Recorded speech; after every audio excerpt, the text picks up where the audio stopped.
أنا عاوز أقول حاجة كمان بالنسبة لعملية انشغال القارئ بالألحان. أنا أذكر من عدة سنوات جاء إلي أحد المشهورين عالميا في القراءة، لا أذكر أسماء طبعا، وجاءني بأشرطة القرآن مرتلة من الصلاة، فاستمعت إليه وهو جالس ووجدته يقرأ بسبحان الله الأحكام دي، مع أنه هو من الحفاظ مش موجودة، ولكن أحكام لا يعني فيها بعضها ضائع ضائعة زايدة وناقصة. قلت له يا أخي لا يليك هذا، أترضى أن يصرح لك هذه الأشرطة ليستمع إليها الناس؟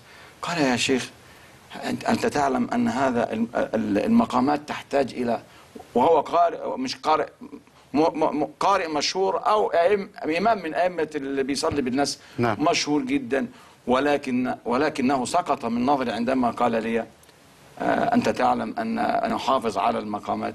حافظ على المقامات وضيع الأحكام والتدبر والخشوع الذي يجب أن يتحلى به القارئ عندما يقرأ وهو يصلي. فهذه بلوى والعياذ بالله انشغل بها شباب اليوم.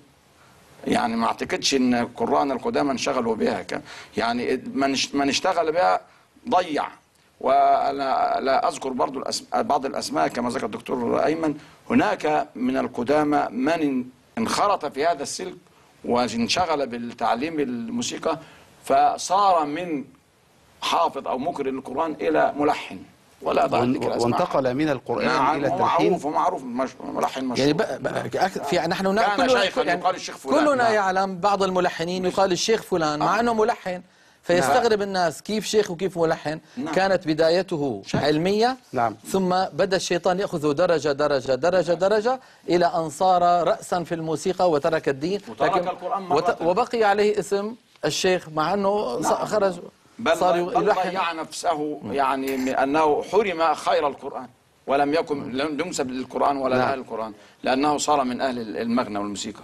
فده اللي احنا عايش في هذه الفترة بالذات، بنجد البعض بيتجه هذا الاتجاه، وهو تعلم المقامات أو الألحان الموسيقية من أجل أن يطبق هذا على الأداء القرآني، وانشغل أو انصرف الكثير من الشباب من أئمة ومن القراء عن القرآن إلى يدرسوا هذه المقامات ويطبقوها على كلام الله عز وجل، والقرآن مستغن عنها. يا القرآن له لا يحتاج إلى شيء يا دكتور. القرآن له قدسيته وحرمته، وكما ذكرتم هو بالسليقة والتلقي والمشافعة من فم رسول الله، كما ذكرت الآية الكريمة إن علينا جمعه وقرآنه أي قراءته، فإذا قرأناه قرأه عليك جبريل فاتبع قرآنه اتبع قراءته.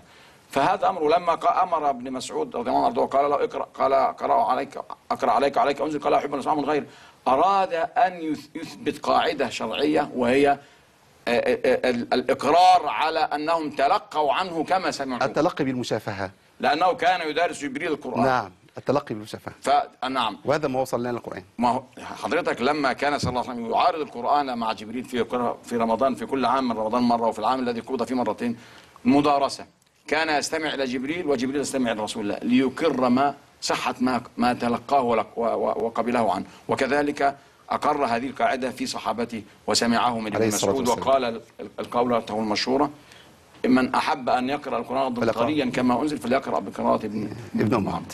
نحن في حاجة إلى هذا الأمر، وهو ما كان عليه رسولنا وسلفنا الصالح.